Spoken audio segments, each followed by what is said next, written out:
Thank you very much. First, I want to thank the President, the University leadership, and also the Board of Trustees, Chairman, and Professor So for providing this opportunity for me to share our research. And also, I want to thank the Riady family for your support that enabled my position and of the business school and the new building. We're moving in very soon. Today, we just toured through the building, and we're moving in soon. I think what I want to share with the audience is our work on capital market functional efficiency. I use the word "our" because this is something that I share together with my good friend, Professor Randall Mock, who's here today. And actually, he and I went back for many, many years, since the mid-'80s, when we were still hairs are white and the belly is fiercely, wow, you know those things. What I want to share today is about, this is actually not the latest. You told me this is the latest. It's not. Okay, I'll try to make do with this one. But let me see.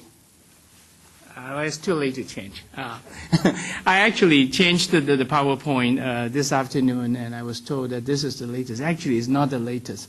Well, anyway, what I want to share with the audience today is going to be something that focuses on equity market. And we want to talk about under what condition will the equity market be a good guidance for resource allocation. Let me first do this. This is a table of the stock markets from New York all the way down to Singapore. They're really big markets. The New York is 9.1 trillion and Singapore is 0.3 trillion. What you notice is that I marked down this 06, 07, 08. There really is a lot of gyration. And we all know that in 06 to 07 there was all this up, and then 07 to 08 was all this down, really because of the well-known economic crisis originated from the U.S. This is how I feel. I don't know how about you. I don't know about you. But with all this, we kind of say that, all this volatility makes us feel that the stock market is really like a casino. And it's casino market, it's casino investment. And then if you dig deeper into it, we also find that actually firms will really source directly money, investment money from the capital, from the equity market. And so maybe the stock market is just a sideshow, it's just a casino. And so, but then why do you spend so much money on this? I mean, look at the numbers. It's a huge amount of number, 9.1 trillion. So maybe, perhaps there's another possibility that perhaps the equity market can serve as a CPU unit, as an information processing unit for the economy. The process is like this.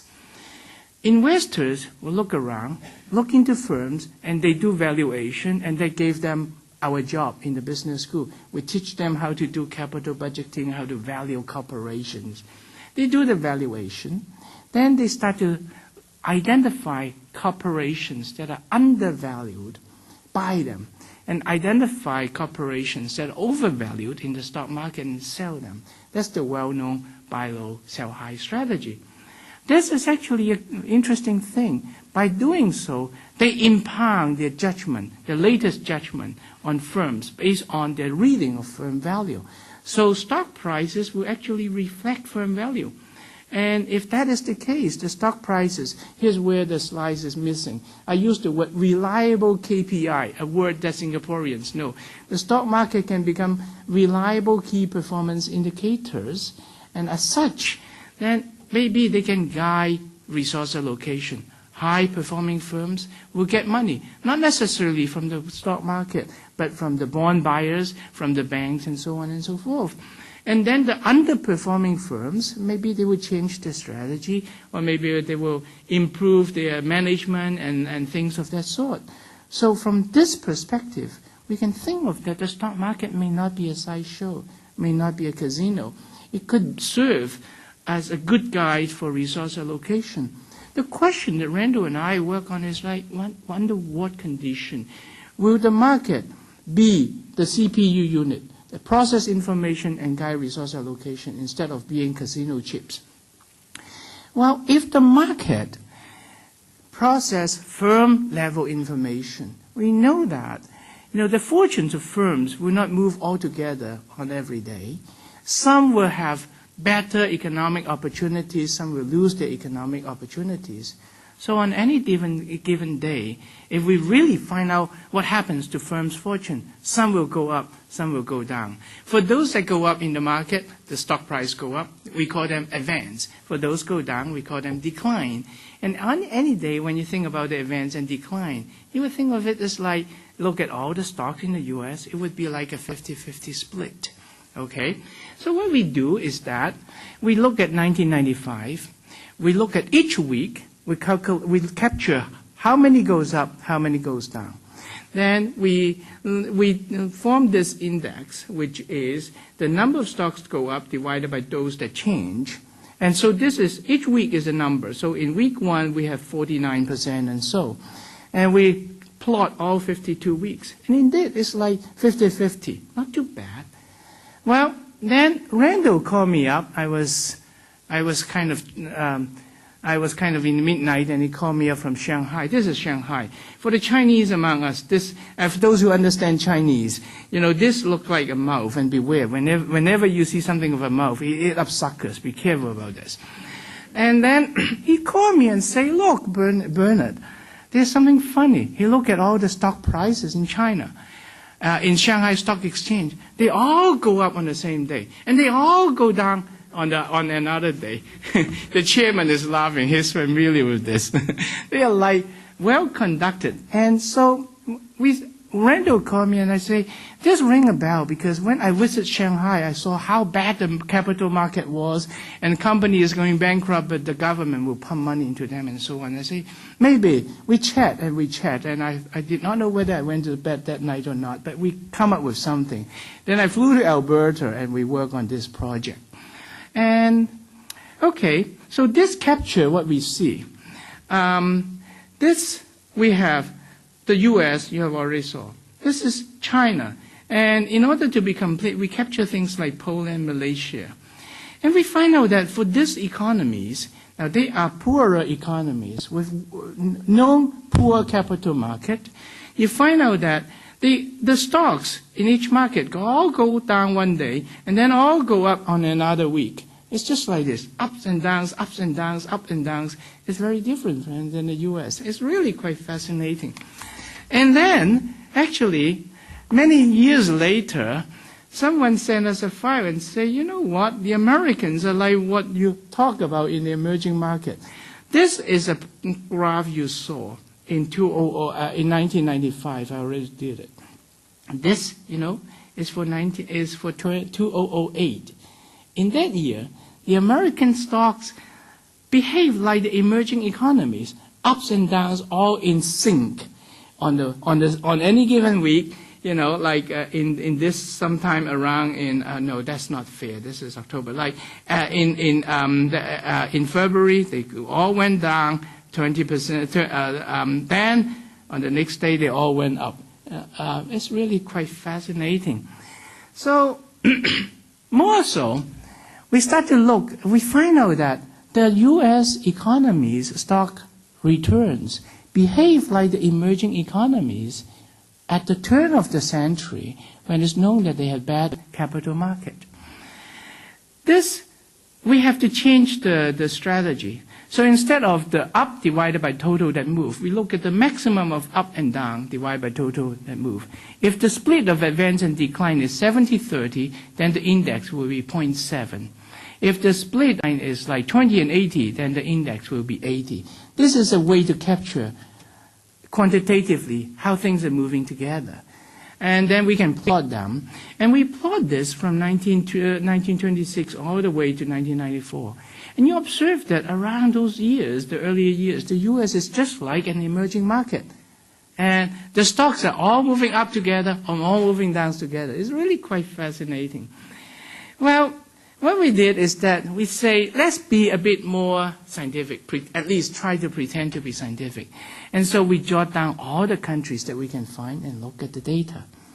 And then this data is the data captured of the advance and decline. To make a longer story short, I just say this represents, the longer the bar represent, the larger the proportion of firms are moving together in that year.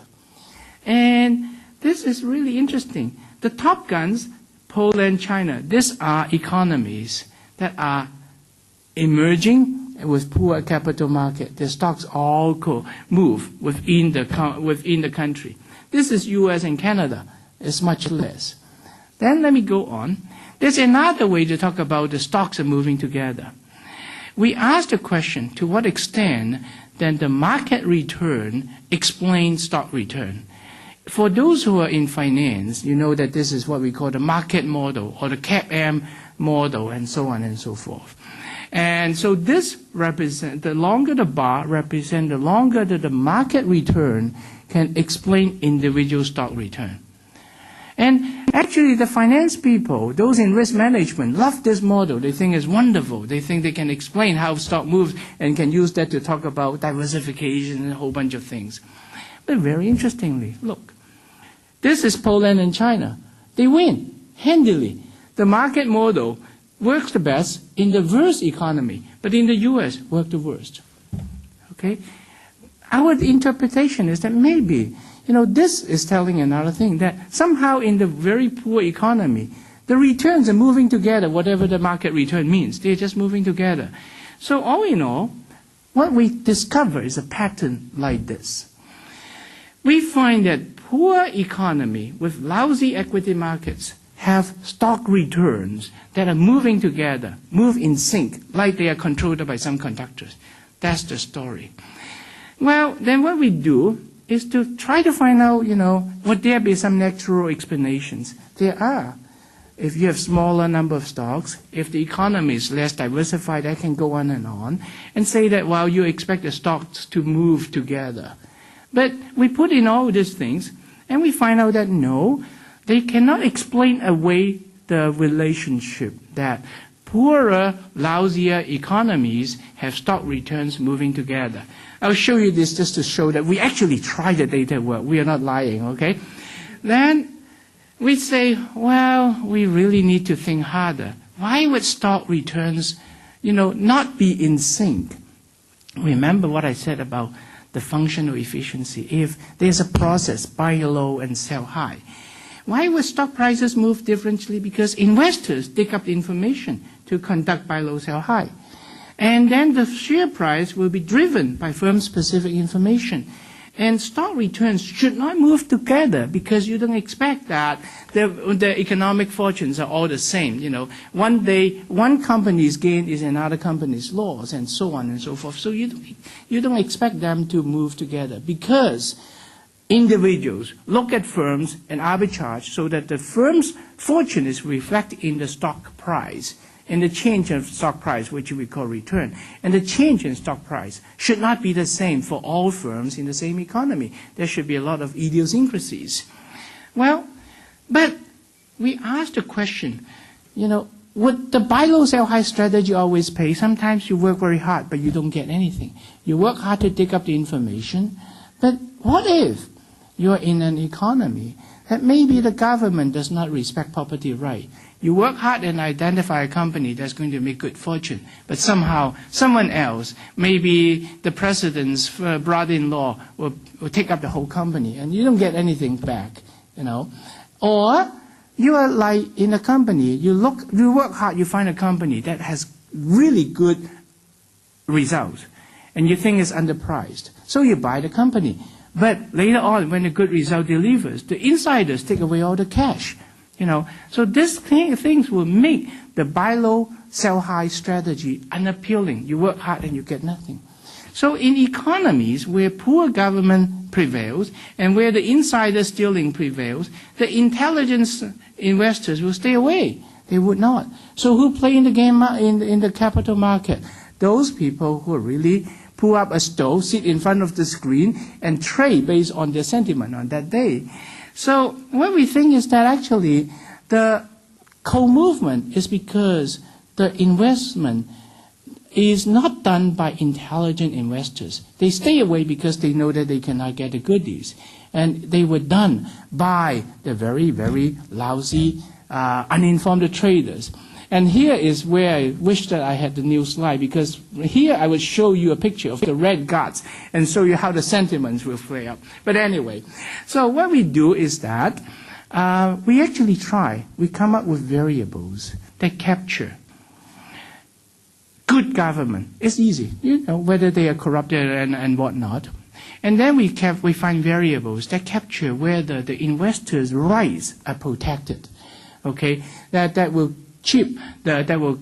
mitigate the insider stealing. When we have those kind of variables, we find out that those variables are explaining away the co-movement of the stock returns. There's no more relationship between co-movement and low GDP per capita, but it's all driven by the poor, corrupted government and insider stealings and so on. And those are things that we did. So our research, I just don't want to bother you with all this, statistics. It's too boring and it's too late at night. The bottom line is like this. Our research results show that stock markets as casinos or stock markets as CPU units really depends on the governments, the good governments, and the rules and laws, whether they are enforced and protect investors. If that is the case, good government and enforce the investor rights, investors will buy low, sell high, impound firm-level information into stock prices. Stock prices become useful key performance indicators, and then they can guide resource allocation. The last sentence is a bit of a leap to faith.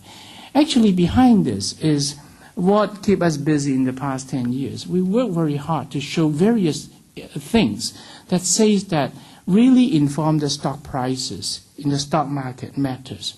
We'll just highlight two things, and Randall will show a lot more interesting results, and he's a lot more entertaining than I am.